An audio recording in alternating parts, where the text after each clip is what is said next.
So let's talk about the business community in particular and what you're hearing from business owners on this issue. I've had nearly 100 business owners contact me at my Senate office. Many from downtown Vancouver, not even from my district, that have come to Vancouver, or I mean, come to the Senate, visited me. Mark from Briz Loan Guitar, right downtown here, came with a petition with nearly, I think, 50 or 60 business owners in town that had signed a petition that didn't want the project because 7 to 10 years of construction will devastate their business. Devastated. Runyon's Jewelers is talking about not renewing their lease because of the problems for the next 10 years here. I mean, who's going to want to come into this mess with all this construction going on downtown? Businesses are gravely concerned about that. And that's not to mention the businesses that might lose their jobs upriver. We're talking about the folks in the construction area. That's a big concern. And the other thing that most people aren't talking about is what is the economic impact on the region of the tolling? Now that is something that needs to be considered. We're talking almost $2,000 a year per family if you need to go to work in Oregon. That's 60-some thousand families that'll be affected by this. There's not too many families these days that just have an extra $2,000 laying around. If you're going to put out $2,000 to pay for tolls, and you haven't had a raise in 4 years, something's going to have to give. You can't short your mortgage payment for that or your car payment for that, so you'll probably eat out less, go to the movies less, take the kids out less. And if you do that in order to compensate for that $2,000, look at the damage in income due to sales tax that is going to be hurt in this region. People should be talking about that. We're talking about a multi-million-dollar sucking sound going into the tolling authority of which there is no tax paid on. That money would normally be spent as discretionary income, of which sales tax will be paid on. So it's a very interesting scenario when you really start looking at the true economic impact of the construction of the bridge. When for $1.5 billion less or more, you could correct the problem on the rail bridge. You could even add a third span to this bridge for millions and millions less, which would lower the toll to maybe $1 or $1.50 and fix the problem. You will never fix the problem in this corridor. As the CRC says themselves, 1 minute gain in travel time after the project is complete. Why? Because we're not adding capacity to the corridor. There are 3 throughput lanes on that bridge now, and when it's finished, there'll be 3 throughput lanes on that bridge. There is no additional throughput capacity. They love to talk about the on and off ramp for Hayden Island, but what about throughput? It's not going to change. We're not going to change the curves at the Rose Quarter. Rose Quarter, right? I drove down there last night. It goes right down into 2 lanes, okay? Terwilliger curves, and the corridor is full. The CRC's own report says the corridor is full. And the governor says, oh, if we don't do it now, it'll be 10 years. Maybe we ought to regroup and take a look at a third river crossing as a more acceptable, better economically viable project. There are 11 bridges across the Willamette River, and we only have 2 across this river, as evidenced last week by the car that held up traffic on 205 all day. We only had 1 other way across. And whether it's 5 lanes or 3 lanes, there's only 1 other way across. We need to seriously be considering, and I've said this for years, a third river crossing. That's the key to real solutions to our problems that can last maybe 100 years. Not redoing a bridge that is perfectly fine. Everyone loves to talk about the seismic problems in this bridge.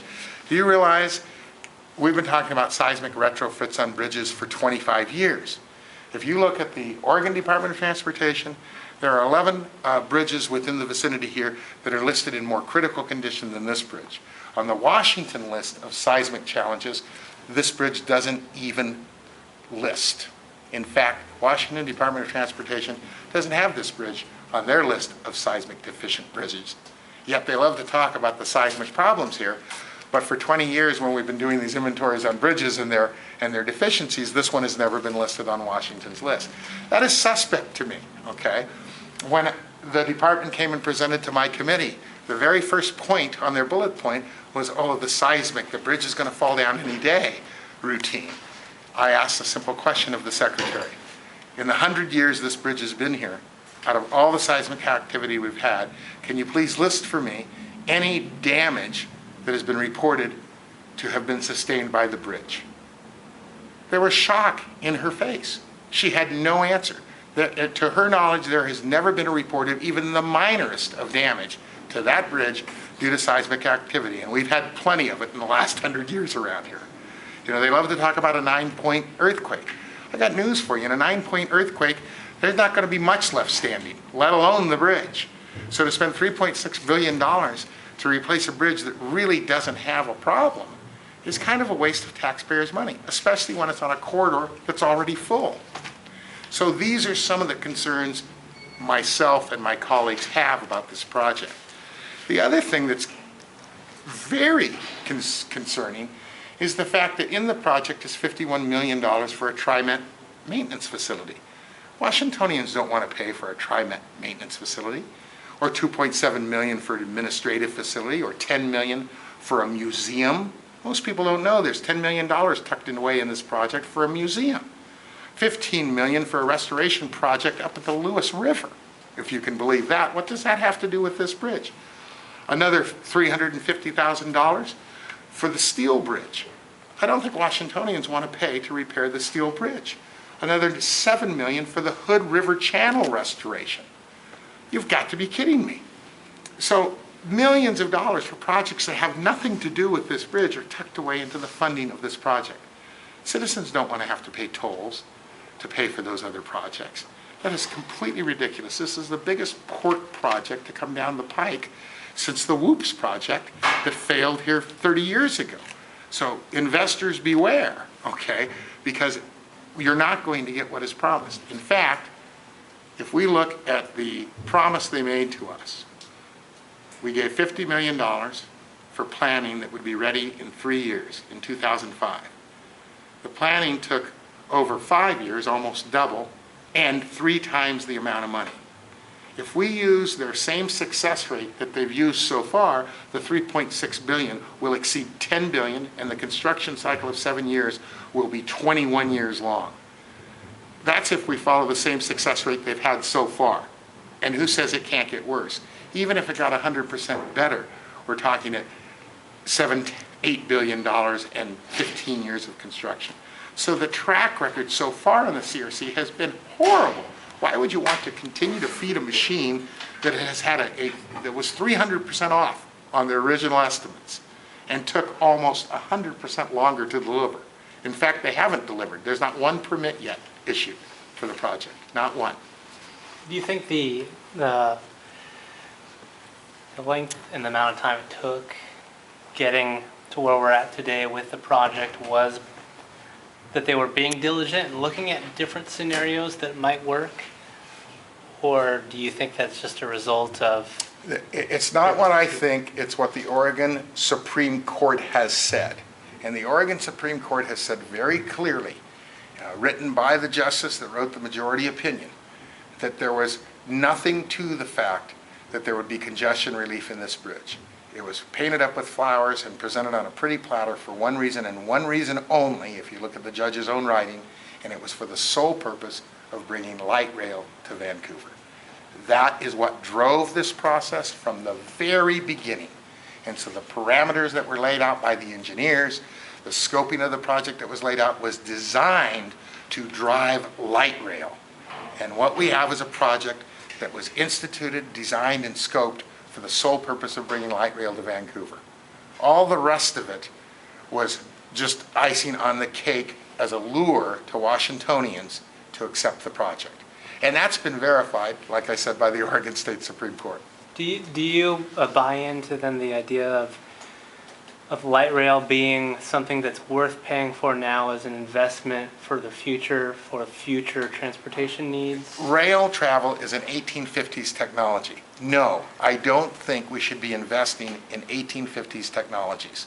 If you look at the light rail systems that have been built around the United States, the Cascade Policy Institute, as well as the Washington Policy Institute, will tell you Again, the governor is wrong in his assumptions and what he presented to the group today, where he talked about congestion and all the cars that will come off the road. Less than 3%. Less than 3% of the riders of those light rail systems come out of private vehicles. 97% of all light rail riders were already using some form of public transportation before. Is it really worth that kind of an investment for less than 3%? No, it's not. The answer is no. That's a great point. So the other question, and I've heard others say, you know, the rose quarter problem, Sure.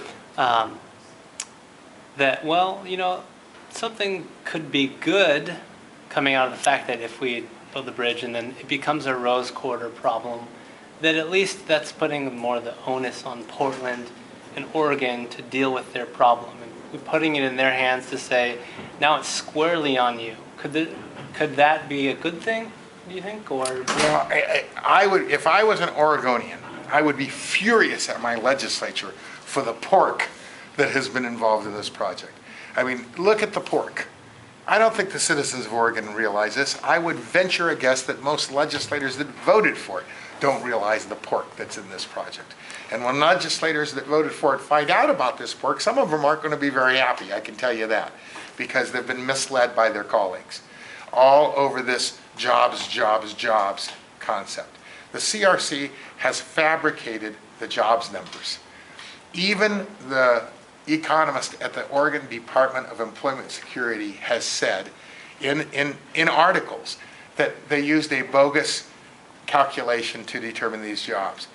These folks are running around saying this is going to bring 20,000 jobs here. It's not. The number is 1,700 on construction, direct jobs on construction, so they say. Don't know if we can believe that. Another 2,000 or 200 or so in ancillary jobs, bartenders, I guess they say, that'll serve beers to the construction workers. 2,000 jobs. But then they say the construction will take 10 years, so therefore we'll have 20,000 jobs. The Oregon Department of Employment Security says you can't measure jobs like that. You can't take the jobs per year and then multiply it by the number of years of the project. That's ridiculous. There are 2,000 jobs created and they're temporary. They'll be gone in 7 to 10 years when the construction's done. Where you get this 20,000 number, that's anywhere close to any kind of a generally accepted accounting principle that economists use to determine job growth. It was a fabrication by the CRC. So it brings into question some of their other numbers. When you find out some of the equations they have used to come up with some of the numbers they're presenting, you go, oh, I wonder what other kind of not generally accepted accounting principles they've used. So it really calls into question the credibility of the whole project when you start seeing how they've done some of these numbers. They're also projecting the tolls to generate a certain amount of revenue. Traffic count on the bridge is down from 4 years ago at a height of about 163,000. It's down to 127,000. So will the money that they're projecting actually be generated? Telecommuting is taking off. More and more people are working from home today than ever before. So are the traffic counts they're using accurate? I don't think they are. And I think we're going to get stuck with the balance owing when we're done. And that concerns me a great deal. So I have one last question for you, and Sure. that is, you know, you just had a chance to sit down and talk about issues with the governor. And do you feel like you're being heard, Olivia? Do you feel like these concerns are, or do you feel like this is happening no matter what? What you saw up here was all Democrats pushing a project that has been championed by labor. And they want us to mortgage 45 years of our children's future for 7 years of jobs for a project that won't solve congestion and won't move people any quicker and won't give us any additional access across the river. No, we're not being heard. This project is being jammed down the throats of the citizens of this community by a Democrat-controlled majority in the House of Representatives, and the only thing that stands between that and protecting the citizens is the coalition majority that now controls the state Senate. Thank goodness for that, because without that, the citizens of this community would be sold down the river on this project. No pun intended. Thank you, Don. $5 a trip.